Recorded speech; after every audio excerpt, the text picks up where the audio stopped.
یہ ڈیمانڈ کرنے والوں میرے لیے سونے کے گھر ہوں، یہ ڈیمانڈ کرنے والوں آسمان گر جائے، یہ ڈیمانڈ کرنے والوں میرے باغات ہوں اس میں نہریں چلتی ہو، سنو قل اے نبی کہہ دو سبحان ربی میرا اللہ پاک ہے، هل كنت الا بشر الرسولا میں تو ایک آدمی انسان، ایک آدمی، ایک بشر، ایک رسول تمہارے پاس آیا ہوں، جو کچھ تم ڈیمانڈ کر رہے ہو یہ میرے اختیار میں نہیں عرش والے کے اختیار میں۔ کیا کوئی ہے مجھے نبی سے بڑا محسن دکھا دے کائنات میں؟ مجھے لاؤ کوئی ایسا بادشاہ کہ جو انگلی کا اشارہ کرے تو آج دنیا دفع کرو، جنت کے دروازے کھل جائیں اور جنت کے خزانے زمین پہ آ جائیں۔ اتنی طاقت رکھنے کے باوجود وہ پیٹ پہ پتھر باندھ کے زندگی گزار رہا ہو۔ کوئی ایسا بادشاہ دکھاؤ جس کی انگلی کے اشارے پر دشمنوں کا اللہ تعالیٰ خاتمہ کر دے، خاتمہ نہیں تباہ و برباد کر دے، اور پھر انہی دشمنوں کے ہاتھوں پتھر کھاتا ہوا انہیں دعائیں دیتا جا رہا ہو۔ کوئی ایسا با اختیار دکھاؤ، کوئی ایسا با اختیار مجھے دکھاؤ جو اگر اشارہ کرے تو اللہ تعالیٰ سونے چاندی کے گھر مدینے میں کھڑے کر دے، ریشمی لباس پہنا دے، سونے چاندی کی تاروں کے قالین بچھا دے، جنت کی سواریاں دروازے پر باندھ دے، اس کے باوجود کچے گھر میں زندگی گزار جائے۔ ارے اگر نبی با اختیار ہوتے مولانا اپنے چچا ابو طالب کو کفر پہ کیوں مرنے دیتے؟ گئے آخری لمحات میں گئے، سیڑھی پیتیوں میں بیٹھے، کھسکتے ہوئے جگہ بناتے ہوئے سرہانے پہ پہنچے، اپنے کانوں کو آقا کے لبوں پہ رکھا، کہا قل یا عمی قل لا الہ الا اللہ فی اذنی احاج لک بہ عند ربی یوم القیامہ۔ چچا ایک دفعہ ہی کلمہ پڑھ لے، میں رب کے درمیان میں، رب کے دربار میں پیش کروں گا۔ ابو بکر نے پڑھا، عمر و عثمان و علی نے پڑھا، اللہ میرے چچا نے بھی پڑھا تھا، زور سے نہیں پڑھا تھا، میرے کان میں پڑھا تھا، میں گواہ ہوں، اللہ میرے چچا کو بھی زبان حال سے کہنے دیجئے، نبی کے جذبات کی ترجمانی کرنے دیجئے کہ اللہ ایک مرتبہ اس نے میرے کان میں پڑھا تھا، اس کو جنت دے دے۔ اور ابو جہل کہہ رہا تھا اترغبو عن ملت عبد المطلب، باپ کے دین کو چھوڑ دو گے؟ مرتے ہوئے چچا نے کہا تھا اموت علی دین عبد المطلب، میں اپنے باپ کے دین پہ مر رہا ہوں۔ اگر نبی با اختیار ہوتے چچا کو کفر کی حالت پہ کیوں مرنے دیتے؟ غمگین ہو گئے، عام الحزن، غم والا سال نام پڑ گیا۔ اور پھر قرآن نے کہا آواز لگائی انک لا تہدی من احببت، اے نبی جس سے آپ محبت کرو اس کو ایمان کی دولت نہیں دے سکتے، ولیکن اللہ یہدی من یشاء، اللہ جس کو چاہے ہدایت دے دے۔ کیوں؟ با اختیار اللہ ہے، کائنات ساری باقی بے اختیار ہے۔ اگر با اختیار ہوتے تو صحابی نے کہا تھا ما شاء اللہ و شئ، تو نبی کیوں روکتے؟ ارے اگر با اختیار ہوتے عائشہ پر تہمت کیوں لگتی؟ اگر با اختیار ہوتے 70 قاری آپ سے مانگ کر لے گئے اور شہید کر دیے گئے۔ اگر با اختیار ہوتے زہر والا کھانا کیوں کھا جاتے؟ با اختیار ہوتے نبی کفار کے لیے بد دعا کر رہے کیف یفلح القوم، یہ فلاح پا سکیں گے جنہوں نے محمد کے ماتھے کو پھاڑ ڈالا صلی اللہ علیہ وسلم۔ آیات اتر گئی لیس لک من الامر شیء، پیارے تیرا اختیار نہیں ہے، یہ اختیار اللہ کا ہے، جس کو چاہے ہدایت دے دے اور جس کو چاہے ہدایت نہ دے۔ نبی کریم بھی اللہ کے در کے سوالی ہیں، اللہ کے در کے سوالی ہیں، اللہ کے در کے سامنے، اللہ کے احکام کے سامنے بے اختیار ہیں۔ اور اگر با اختیار ہوتے، جب نبی نے کہا تھا آج کے بعد شہد نہیں کھاؤں گا، کبھی قرآن کی یہ آیات نازل نہ ہوتی یا ایھا النبی لم تحرم ما احل اللہ لک تبتغی مرضات ازواجک، میں نے جس کو حلال کیا ہے تو حرام کرنے والا کون ہے؟ بیویوں کی رضامندی چاہتا ہے۔ مولانا طارق جمیل فرماتے ہیں کہ اللہ کے رسول کے خون کا ایک قطرہ، غلو سنیے نبی کی شان میں کتنا بڑا غلو کیا جا رہا ہے، کتنا اضافہ کیا جا رہا ہے۔ نبی کے خون کا ایک قطرہ اللہ کے عرش سے زیادہ قیمتی ہے۔ کوئی لاؤ طائف کے خون کا کوئی مجھے حساب دے، وہ خون نبی کا ایک خون کا قطرہ جو اللہ کے عرش سے زیادہ قیمتی، سارے نبیوں کے خون سے زیادہ قیمتی، ساری آدم کی اولاد سے زیادہ قیمتی، وہ خون ان پہاڑوں پہ ایسے بکھرتا چلا گیا اور قربانی کی داستان لکھتا چلا گیا۔ کاش ان پہاڑوں کی زبان ہوتی اور آپ ان سے جا کے پوچھتے کہ اس امت کے لیے اس نبی نے کیا دکھ درد اٹھائے ہیں اور آج یہ امت اس نبی کو کیا جواب دے رہی ہے۔ لا حول ولا قوت الا باللہ۔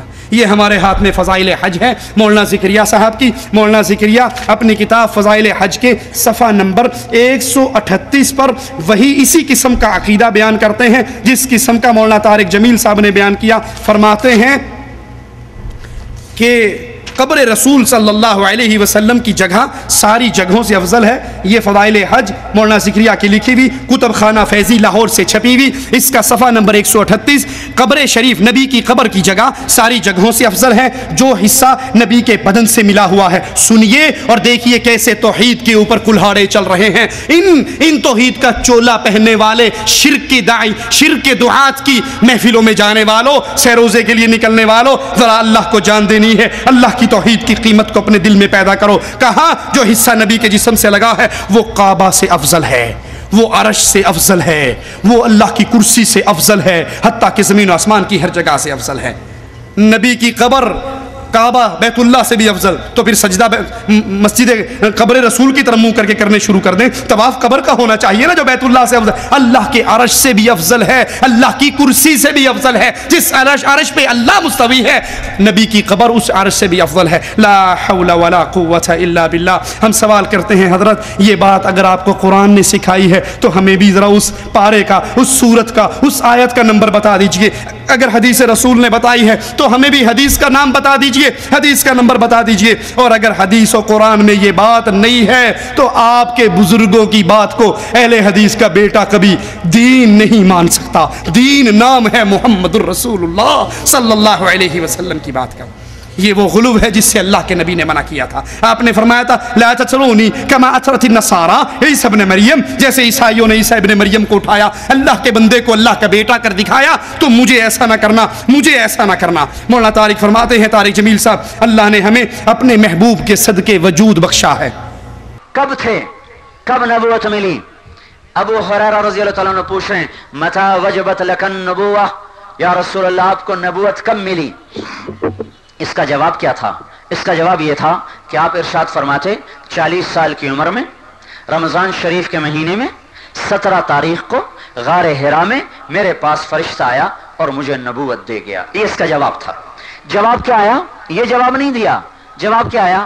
کنت نبیا وان آدم بین الروح والجسد، ابھی آدم علیہ السلام کا کہیں وجود نہ تھا اور اللہ مجھے نبی بنا چکا تھا۔ یعنی یہ دنیا نبی کے صدقے پیدا ہوئی ہے۔ اس کے لیے یہ ایک من گھڑت روایت پیش کرتے ہیں، لولاک لما خلقت الافلاک، اگر آپ کو پیدا نہ کرتا کائنات کو پیدا نہ کرتا۔ شاہ مدینہ سنی ہے وہ نعت یا نہیں سنی ہے؟ آپ نہ ہوتے کائنات نہ ہوتی۔ یہ جھوٹ ہے محمد الرسول اللہ کی طرف، یہ جھوٹ ہے اللہ کی طرف۔ انا للہ و انا الیہ راجعون۔ کائنات رسول اللہ کے لیے پیدا نہیں ہوئی، وما خلقت الجن والانس الا لیعبدون۔ کائنات اللہ کی توحید کے لیے پیدا ہوئی ہے۔ اور نبی کی حدیث سے بھی سن لیجئے، نبی کی زبان مبارکہ سے بھی سن لیجئے، آپ نے فرمایا اس وقت تک قیامت قائم نہیں ہوگی حتی یقال فی الارض اللہ اللہ، جب تک اس زمین پر ایک بندہ بھی اللہ اللہ کہنے والا باقی رہے گا۔ یہ کائنات اہل توحید کے لیے بنی ہے۔ جب تک مواحد، آخری مواحد زندہ رہے گا کائنات باقی رہے گی، اور جب مواحدین ختم ہو جائیں گے کائنات ختم ہو جائے گی۔ اگر نبی کے لیے کائنات بنتی تو نبی کی وفات کے ساتھ کائنات کو ختم بھی ہو جانا چاہیے تھا، لیکن کائنات ختم نہیں ہوئی، کائنات باقی رہی۔ کیوں؟ کائنات اللہ کی توحید کے لیے بنی ہے۔ مولانا طارق جمیل فرماتے ہیں حوریں جو جنت کی حوریں ہیں، اگر حوریں مردوں سے کلام کریں تو مردے زندہ ہو جائیں۔ یہ زندہ کرنے کا نیا کھاتا کھلا ہے، پہلے پیر کرتے تھے، اب حوروں کو بھی یہ ٹھیکہ مل گیا ہے، یہ کمپنی اوپر ٹرانسفر ہو گئی ہے۔ وہ ایک جھاتی ڈال لیں، سارے مردے قبر سے نکال کے دیکھ، کون دیکھ رہی ہے؟ اور جنت کی خوبصورت لڑکیاں جو ریشمی لباس پہنی ہوئی، جو اس ناز و انداز سے چلتی ہیں کہ جب ان پر نظر پڑے گی تو انسان دیکھتا ہی دیکھتا رہ جائے گا۔ مردوں سے بات کرے، مردے زندہ ہو جائیں، زندوں کو جھلک دکھا دے، لوگوں کے کلیجے پھٹ جائیں۔ لا حول ولا قوت الا باللہ۔ حضرت کیا یہ اللہ کے قرآن کی یہ تعلیم نہیں ہے کہ مردوں کو زندہ کرنے والا یحیی و یمیت، مارتا کون ہے؟ اللہ۔ زندہ کون کرتا ہے؟ اللہ۔ یہاں تعلیم دی جاتی ہے اگر حوریں جھاتی ڈال لیں ان کو موقع مل جائے تو یہ جتنے مردے ہیں یہ سارے زندہ ہو جائیں۔ یہ اللہ کے دین کی طرف اپنے پاس سے بنا کر باتیں کرنا، اس لیے میری تقریر میں ایک چارمنگ آ جائے، میری تقریر میں مزہ آ جائے، سننے والا کہے جی مولانا صاحب نے آج تو 15-20 0 میٹر حدیثیں سنائی ہیں جو اس سے پہلے سننے کو نہیں ملی۔ اپنی تقریر میں لذت پیدا کرنے کے لیے اگر محمد پہ جھوٹ مارنا کی عادت پڑ گئی ہے، اللہ کی قسم یہ عادت بہت بری عادت ہے۔ میرے نبی کے صحابہ نبی کی بات بیان کرتے ہوئے تھر تھر کانپ جایا کرتے تھے، کہیں ہماری بات نبی کی بات کے خلاف ہوئی تو ہمارا ٹھکانہ جہنم میں نہ بن جائے۔ اسی لیے محدثین حدیث رسول بیان کر کے کہتے او کما قال علیہ الصلوۃ والسلام، یوں یا جیسے رسول اللہ صلی اللہ علیہ وسلم نے کہا۔ مولانا طارق جمیل صاحب ایک اور بات سناتے ہیں، کہتے جب گناہگار مسلمان جہنم میں داخل ہوں گے، آگ ان کے قریب آئے گی تو وہ کہیں گے لا الہ الا اللہ، آگ بھاگ جائے گی۔ یہ جہنم میں کھڑے بغیر آگ کے، ماشاءاللہ۔ پھر آگ قریب آئے گی، یہ پھر کہیں گے لا الہ الا اللہ، آگ پھر بھاگ جائے گی۔ وہ پھر تیسری بار آگ آگے آئے گی، یہ پھر کہیں گے لا الہ الا اللہ، آگ پھر بھاگ جائے گی۔ داروغہ جہنم کہے کہ پھڑ دی کیوں نہیں؟ وہ کہے کہ کیویں پھڑا، زبان چ لا الہ الا اللہ کہندا ہے، جتھے لفظ میں نہیں اتھے جا سکتی، پھر اللہ نے ان کو جہنم میں ڈالا ہی کیوں؟ پھر داروغہ کہے گا اچھا اب آگے چل، میں ان کا بندوبست کرتا ہوں۔ جب چوتھی دفعہ آگ آگے آئے گی، یہ لا الہ الا اللہ کہنے لگیں گے لیکن ان کی زبان بند کر دی جائے گی، پھر ان کو لا الہ الا اللہ ان کی زبان سے نہیں نکلے گا اور پھر ان کو آگ پکڑ سکے گی۔ جب حضور کی امت کو ڈالا جائے گا جہنم میں تو ان کے چہرے کالے نہیں ہوں گے، ان کے ہاتھوں میں ہتھکڑیاں نہیں ہوں گی، ان کے پاؤں میں بیڑیاں نہیں ہوں گی۔ تو جب گریں گے تو وہ جنت کا دوزخ کا داروغہ کہے گا مالک یہ کون آ گئے جن کے چہرے سفید، جن کے ہاتھوں میں ہتھکڑیاں نہیں، پاؤں میں بیڑیاں نہیں؟ تو اللہ تعالیٰ کا ارشاد ہوگا آگ کو حکم دو کہ انہیں پکڑے، اور اے مالک ان کے ہاتھوں میں ہتھکڑیاں مت ڈالو، ان ہاتھوں نے صدقات دیے ہوئے میرے نام پر، ان پاؤں میں بیڑ زنجیریں مت ڈالو، یہ پاؤں میرے مسجدوں کی طرف کئی دفعہ اٹھے ہیں، ان کے چہروں کو مت جلانا، یہ ماتھا کئی دفعہ میرے دربار میں ٹکا ہے، ان کے دل کو مت جلانا، اس کے اندر ایمان ہے، باقی سارے وجود کو آگ لپیٹ لے گی۔ اچھا جب آگ قریب آئے گی نا تو یہ کہیں گے لا الہ الا اللہ، تو آگ پیچھے ہٹ جائے گی۔ پھر وہ آگے آئے گی کہیں گے لا الہ الا اللہ، آگ پیچھے ہٹ جائے گی۔ پھر وہ آگے آئیں گے، وہ کہے گا جنت وہ دوزخ کا فرشتہ پکڑ دی کیوں نہیں؟ وہ کہے گی لیس لی سلطان علی لا الہ الا اللہ، وہ کہے گی لا الہ الا اللہ پہ میرا زور نہیں چلتا، میں کیسے پکڑوں؟ تو کہیں گے اچھا اب پکڑو۔ اب جب چوتھی دفعہ پکڑنے آئے گی وہ لا الہ الا اللہ کہنا چاہیں گے، اللہ زبان بند کر دے، زبان بند ہو جائے گی، زبان بندی اندر ہے، بول نہیں سکیں گے۔ اب اللہ کہے گا اسی کلمے کی لاج دنیا میں رکھتے تو یہ آگ تمہیں کچھ نہ کہہ سکتے، تم نے میرے کلمے کی عزت کو پارا پارا کیا، آج اس کی سزا تمہیں چکھنی پڑے۔ یہ امت جہنم میں بھی جائے گی تو اتنی رعایتوں کے ساتھ جائے گی۔ حضرت یہ علم آپ کو کہاں سے ملا؟ علم تو 2 جگہ پر ہے، یا اللہ کے قرآن میں یا محمد کے فرمان میں صلی اللہ علیہ وسلم، تیسری چیز نہیں ہے۔ تو یہ بتائیے یہ حدیث کہاں ہے؟ بڑے بھائی ڈاکٹر سید طالب الرحمن حافظہ اللہ کا مناظرہ ہوا قادیانی سے، تو قادیانی دلیل دیتے ہوئے ایک مولانا شبلی نعمانی کی تاریخ کا حوالہ دینے لگا کہ مولانا شبلی نعمانی نے لکھا ہے۔